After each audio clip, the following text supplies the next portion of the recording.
Kalau satu jari kaki dimutilasi setengah, bisa nggak bro magang ke Jepang? Waduh, untuk kerja di perusahaan abang, apakah sudah dicarikan dari LPK terkait atau kita cari sendiri?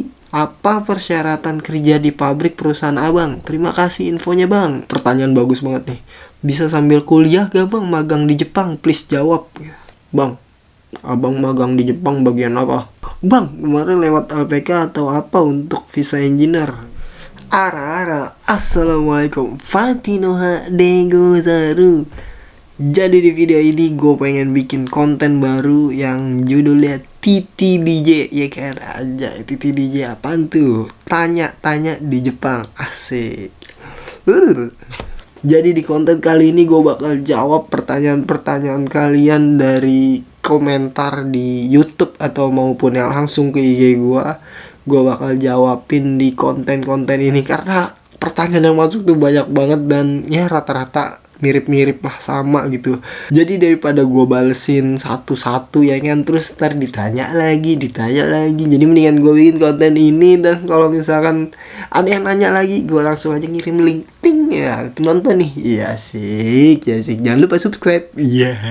Jadi kita mulai dari pertanyaan yang pertama. Dari namanya Retnotri, itu bang ke Jepang pakai visa magang atau fusa engineer? Asik, fusa. Ya, saya jadi pakai fusa engineer. Lanjut. Terus dia nanya lagi di video yang lainnya, assalamualaikum bang, tanya ya, untuk kerja di perusahaan abang, apakah sudah dicarikan dari LPK terkait atau kita cari sendiri? Apa persyaratan kerja di pabrik perusahaan abang? Terima kasih infonya bang. Nggak pakai bang, trims infonya. Jadi ceritanya itu, dulu gua itu ikut interview di LPK Maher. Jadi Maher tuh tiba-tiba kayak buka lowongan gitu. Bukan lowongan, kayak pendaftaran siapa aja yang mau ikut interview gitu ya kan. Jadi ada perusahaan gue yang sekarang. Terus Maher nge-sharing gitu ke orang-orang, ke publik gitu lah. Nih siapa aja nih yang mau ikut interview, silakan daftar. Tapi syaratnya itu S1 engineering, dan gak semua engineering tuh, ada elektro, ada informatika, ada industri, ada mesin, teknik mesin. Terus ada satu lagi, lupa gue, pokoknya ada 5 dah, dan itu harus S1 ya. Nah, jangan lupa juga kalau misalkan kalian pengen daftar engineering, itu pastiin ijazah kalian itu terdaftar sama Kemenristek Dikti deh. Apa sih? Pokoknya ya Kementerian Ristek dan Teknologi itulah. Jadi di website itu kan kalau di ijazah tuh ada nomor atau apa gitu ya, gue lupa. Dan di Kemenristek itu terdaftar gitu nama kalian bahwa bener-bener kalian lulus gitu. Soalnya kan kalau misalkan pakai ijazah yang nembak apa ya, itu nggak terdaftar tuh di situ tuh. Jadi bisa jadi masalah itu nanti pas lagi pendaftaran buat COE-nya gitu. Nah, balik lagi, jadi gua itu dicariin sama LPK terkait, berarti sama Maher.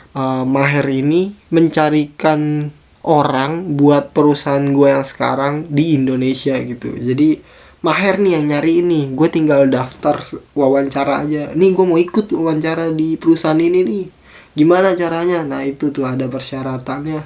Kalau nggak salah dulu umurnya ada maksimal deh 30 kalau nggak salah. Terus yang anehnya itu level bahasa tuh nggak ada tuh di persyaratannya tuh. Jadi mau enjebot pun lo bisa ikut interview tuh. Terus juga pas interview tuh ada translatornya. Jadi kita bales bahasa Indonesia terus ditranslatein sama translator ya kan. Kalau gua pakai bahasa Jepang, jadi dia nginterview gua pakai bahasa Jepang.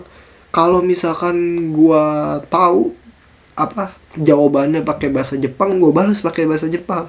Tapi kalau misalkan gue nggak tahu, gue balasnya pakai bahasa Indonesia. Terus kalau misalkan gue nggak tahu pertanyaannya, gue tanya ke orang yang translate-nya, ini pertanyaannya apa gitu. Soalnya kadang-kadang kan ya dulu masih enjebot, gue masih tolol lah ya, sampai sekarang masih tolol sih. Cuma ya kayak gitulah. Jadi ada tuh yang interview pakai translator, jadi kita nggak perlu khawatir gitu. Terus lanjut lagi ke pertanyaan selanjutnya. Jadi di video gua yang patah tulang apa bisa pergi ke Jepang, itu ada yang nanya, kalau satu jari kaki dimutilasi setengah, bisa nggak bro magang ke Jepang? Aduh, nah gue bingung nih jawabnya nih. Jadi jujur aja sebenarnya tuh gue nggak tahu jawaban dari pertanyaan ini, karena gue tuh nggak punya informasinya gitu. Gue nggak punya temen yang ada cacat fisik, apalagi yang dimutilasi. Tapi gue punya saudara yang jadi dia kecelakaan kerja gitu di Jepang. Dia magang di Jepang terus kecelakaan kerja dan sampai diamputasi gitu kan karena kecelakaan kerja. Kontraknya belum habis terus dia disuruh pulang coy. Tapi kan ini bukan setengah jari ya, ini tangan gitu ya kan, yang emang buat kerja gitu.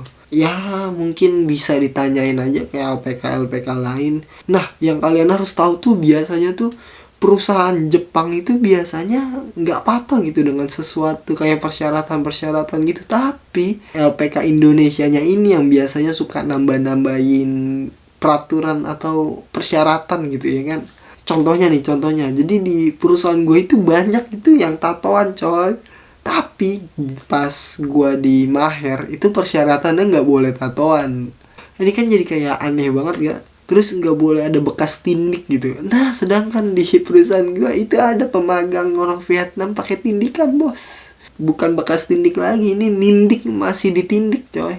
Ya begitulah, kadang-kadang emang LPK Indonesianya itu yang bikin peraturan sendiri. Gue nggak tahu maksudnya apa, tapi mungkin ya alasan LPK bikin peraturan kayak nggak boleh ada tato gitu karena di Jepang ini masih kayak identik sama yakuza gitu kalau tatoan. Tapi sebenarnya enggak sih, orang Jepang, temen gue yang orang Jepang pun udah kayak open minded gitu, udah ya udah gitu, tatoan ya tatoan aja, nggak berarti harus yakuza gitu. Biasanya yakuza tuh sampai dari atas sampai bawah tuh tato semua gitu. Terus kita lanjut ke pertanyaan selanjutnya, apalagi ya, pertanyaan bagus banget nih. Bisa sambil kuliah gak bang magang di Jepang? Please jawab.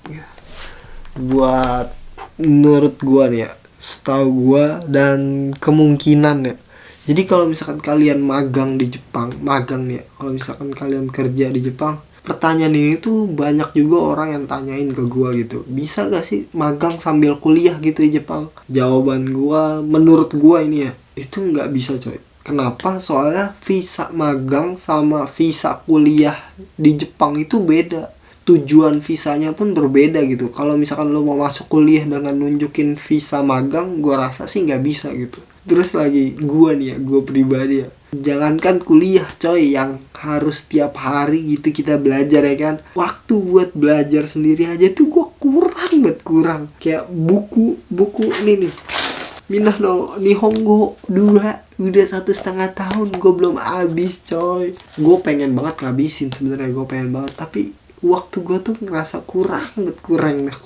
Ya mungkin manajemen waktu gue juga sih. Tapi ya gitu, kerja di Jepang tuh suruh lembur terus coy, lembur sampai lo koit. Sedangkan kuliah itu kan perlu waktu banyak banget kan, dan malam pun kayak nggak produktif pasti. Kalau misalkan lo habis pulang kerja terus kuliah tuh gue ngerasa nggak produktif aja sih kalau gue ya, karena udah ngantuk banget, udah capek banget kerja di Jepang tuh, bener-bener fisik sih menurut gue. Tapi menurut gue mungkin aja kalau misalkan kalian kuliah yang fleksibel gitu, kuliah yang di Indonesia kayak UT tuh setahu gue, universitas terbuka itu, kalian kuliahnya tuh kuliah bisa fleksibel gitu lah, dan yang penting tugas gitu kan. Mengenai pertemuan kayak waktu pembelajaran itu gue nggak paham sih ya. Tapi ya banyak orang juga yang kerja sambil kuliah di UT tuh bisa. Jadi kalian magang di Jepang, kuliahnya tuh ya kuliah universitas terbuka yang di Indonesia gitu ya kan. Tuh gue rasa bisa. Terus lanjut lagi ke pertanyaan selanjutnya dari Asudah lah. Asunya di caps lock lagi. Ini nanya Asu dah lah. Fotonya foto Squidward. Bang, abang magang di Jepang bagian apa? Pertanian kah?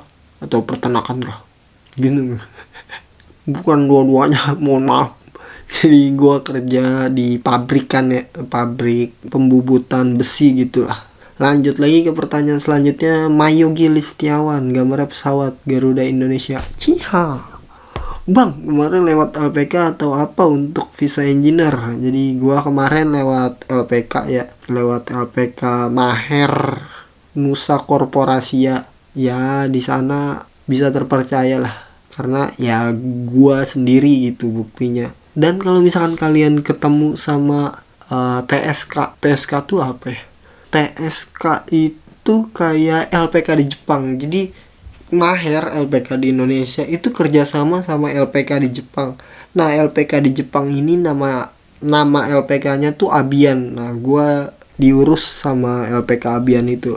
LPK Abian ini gua ngerasa suka sih gitu. Karena kalau misalkan kalian ketemu atau dapet juga proyekan ya dari LPK Abian ini, gua rasa no tipu-tipu sih itu. Gua kenal juga sama yang ngurusin gua buat ke Jepang gitu dari LPK Abian ini, dan gua seneng banget gitu, gua puas banget. Jadi mungkin segitu dulu pertanyaan-pertanyaan dari kalian di video kali ini. Gua harap kalian puas. Kalau misalkan masih kurang juga, silakan tulis lagi di kolom komentar. Kagak gua suruh bayar, gratis, cuma subscribe. Iya, enggak, bebas. Mau subscribe mau enggak bebas, mau like mau enggak bebas, suka-suka lu dah. Oh iya, buat kalian yang pengen gua bikinin foto, jadi gua foto HP gua, di situ ada nama kalian dan kata-katanya, terus pemandangan belakangan itu pemandangan Jepang gitu ya kan. Silakan tulis nama kalian di kolom komentar. Jangan lupa username IG kalian, karena setiap minggu akan gua upload di Instagram gua dan gua mention Instagram kalian. Tahu gak sih lo, kayak misalkan Ayang dapat salam dari Gunung Sahara gitu ya kan. Gunung Sahara.